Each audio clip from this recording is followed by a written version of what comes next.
샬롬, 오늘도 하나님 말씀 앞에 나오신 여러분 환영합니다. 우리 함께 기도하도록 하겠습니다. 하나님, 오늘도 우리에게 귀한 하나님의 말씀 주시니 감사합니다. 이 말씀으로 오늘도 우리의 영혼이 힘을 얻고 소망을 얻어 이 세상 명예롭게 하나님의 자녀답게 살아갈 수 있도록 주여 지금부터 우리 심령 가운데 역사하여 주시옵소서. 예수님의 이름으로 기도했습니다. 아멘. 오늘 함께 살펴볼 말씀은 시편 127편 1절에서 5절입니다. 시편 127편 1절에서 5절까지 함께 살펴보도록 하겠습니다. 성경은 하나님의 주권에 대해서 굉장히 중요하게 말합니다. 하나님의 주권을 가지고 우리가 살아가야 된다라고 계속해서 반복적으로 말하죠. 즉 하나님의 결정과 뜻, 말씀이 무엇인지 우리가 항상 주목해야 되고 또 따라야 할 것을 설명해 주고 합니다. 그렇다면 우리의 삶을 돌아볼까요? 우리의 주권은 누구에게 있습니까? 또 어디에 두고 있습니까? 기도로 묵상하면서 말씀 앞에 고민하고 하나님의 뜻이 무엇일까 되물을 수 있고 읊조릴 수 있는, 그렇게 기도하며 나아갈 수 있는 삶이 과연 우리의 삶인지 우리가 다시금 생각해 보길 소망합니다. 오늘 시편 127편은 이런 하나님의 주권이 없이는 단 한순간도 살 수 없다라고 시인은 말해주고 있습니다. 왜 그렇게 얘기하는지 한번 살펴보도록 하겠습니다. 본문 1, 2절입니다. 여호와께서 집을 세우지 아니하시면 세우는 자의 수고가 헛되며 여호와께서 성을 지키지 아니하시면 파수꾼의 깨어 있음이 헛되도다. 너희가 일찍이 일어나고 늦게 누우며 수고의 떡을 먹음이 헛되도다. 그러므로 여호와께서 그의 사랑하시는 자에게는 잠을 주시는도다. 시인은 이 1, 2절 두 구절 가운데에 하나님의 도우심이 없이는 자신의 인생이 헛된 것이다 라고 세 번이나 반복해주고 있습니다. 헛되다는 것은 아무것도 남지 않는다는 뜻이죠. 내가 이렇게 수고하고 노력한 것이 아무것도 남지 않는다는 것이 도통 이해가 되지 않습니다. 그러나 오늘 시편 시인은 우리의 수고로 살아가지 말아야 할 것이다 라고 정확하게 선을 그어주는 것입니다. 물론 내가 열심히 일을 해서 지금 당장 남는 것은 있겠지만 그것이 오래가지 못하고 먼지처럼 사라질 것이다 라고 말하는 것이죠. 하나님을 의지하지 않고 하나님의 주권과 다스림, 뜻, 말씀을 인정하지 않고 나의 주관과 경험과 주장으로만 집을 세우고 성을 지키고 일찍 일어나 일을 하는 것이 아무런 의미가 없다라는 겁니다. 지금 당장은 나의 삶의 보탬이 되겠지만 그것은 오랜 시간이 지나 뒤돌아보면 아무런 의미를 갖지 못한다라는 겁니다. 여러분, 기드온과 300용사를 기억하실 겁니다. 하나님께서는 이스라엘 백성들이 모였을 때에 그 수를 줄이고 계속 줄이셔서 300명까지 남기셨습니다. 왜입니까? 하나님이 이렇게 말씀하셨죠. 너희가 스스로를 구원했다 하지 못하게 하려 함이니라. 여러분, 만약 여러분이 성공하고 있다면 조심하셔야 합니다. 하나님을 떠나 스스로 내가 나의 인생을 세웠다라는 유혹이 여러분의 인생 가운데에 오지 못하도록 조심하셔야 됩니다. 여러분, 만약에 실패하고 계십니까? 여러분, 기회입니다.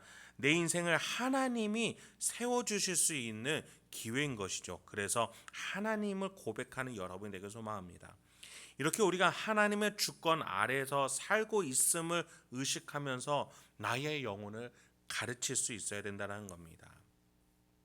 더 나아가 시인은 이제 하나님의 주권의 절정인 생명에 대해서 말하고자 합니다. 3절입니다. 보라, 자식들은 여호와의 기업이요 태의 열매는 그의 상급이로다.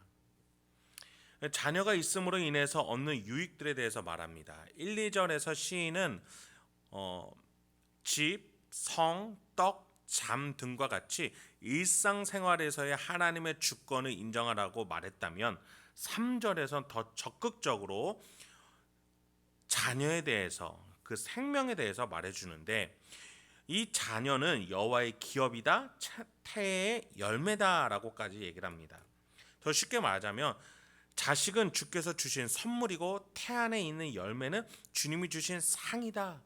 이렇게 다른 번역은 해석하더라고요. 여기서 말하는 상은 내가 노력해서 받는 상이 아니라 하나님께서 은혜로 선물로 주신 상을 말하는 겁니다. 여러분, 이 생명을 누가 만들어서 주셨습니까? 나의 자녀는 장성할 때에 그 인격체를 누구가 다듬어서 키워 주셨습니까? 나 자신을 보면, 부모로서의 나를 보면 참으로 이 자녀를 키운 것이 내가 아니라 하나님이라는 것을 기억하게 됩니다. 새 생명이 태어나 그 자라가는, 뱃속에서 자라가는 모습을 보면 내가 아무것도 하지 않는데도 그 손톱만한 세포가 점점 커 눈, 코, 입, 손, 발이 생기는 걸 보면 그것은 하나님 키우고 계시다는 사실을 우리는 고백하게 됩니다. 그렇습니다. 이 생명은, 또 자녀를 키우는 것은 하나님의 주권이고 하나님이 키우신다는 겁니다. 우리가 그것을 인정해야 된다는 것이죠. 4절입니다. 젊은 자의 자식은 장사의 수중의 화사가 같으니 5절에서는 이것이 그의 화살통에 가득한 자는 복되도다. 그들이 성문에서 그들의 원수와 담판할 때에 수치를 당하지 아니하리로다. 이제 시인은 전쟁의 용어들을 도입을 합니다. 우리 인생 마치 전쟁과 같죠. 한순간도 평안할 때가 없습니다. 여기저기서 문제가 터집니다. 평안하게 살고 싶은데도 가만히 나를 내버려 두지 않는 것이 인생살이입니다. 이 전쟁과 같은 인생에서 오늘 시인은 자녀가 수중의 화살이다, 무기다, 든든한 나의 버팀목이 되어줄 것이다 라고 말해주고 있습니다. 고대 사회에서는 자녀가 땅을 물려받을 자로서 사회 공동체가 사라지지 않고 유지될 수 있도록 하는 중대한 역할이었습니다. 그렇게 자녀가 있다는 것은 나의 가정, 가문이 흔들리지 않고 존재할 수 있게 됨을 말합니다. 그러니 자녀를 낳을 수 있는 나이가 되어서 다른 것보다 하나님이 주신 자녀를 낳게끔 하는 것, 그것이 사회 공동체에 있어서 가장 막강한 힘이 된다라는 것인데, 그것은 현대에 와서도 마찬가지 아니겠습니까? 여러분, 우리 인생은 결정적인 순간들이 항상 존재합니다. 산을 넘고 또 넘어도 나타나는 것이 산이고 인생의 고비입니다. 나를 세상은 흔들고 감정과 언행을 뒤흔들어 나의 여러 영역들을 좌절시키려고 합니다. 사단마귀 권세는 그렇게 우리의 환경 속에서 어려움을 통해 하나님과 우리를 단절시키려고 하죠. 시는 이런 결정적일 때에 자녀가 가득한 자는 복되도다라고 말해주고 있는 겁니다. 세상 흐름을 따라서 살아가는 것이 아니라 하나님을 믿고 하나님이 주신 자녀로 가득한 자의 인생은 위기 때마다 하나님이 만들어주신 이 가정 공동체를 통해서 하나님의 역사하심을 경험하게 된다는 겁니다. 자녀가 직접적인 도움을 줄 수도 있겠지만 오늘 시인은 이 가정 공동체를 말을 하는 것이죠. 왜냐하면 이 가정이라는 제도 자체를 하나님이 만드신 것이기 때문입니다. 그렇습니다.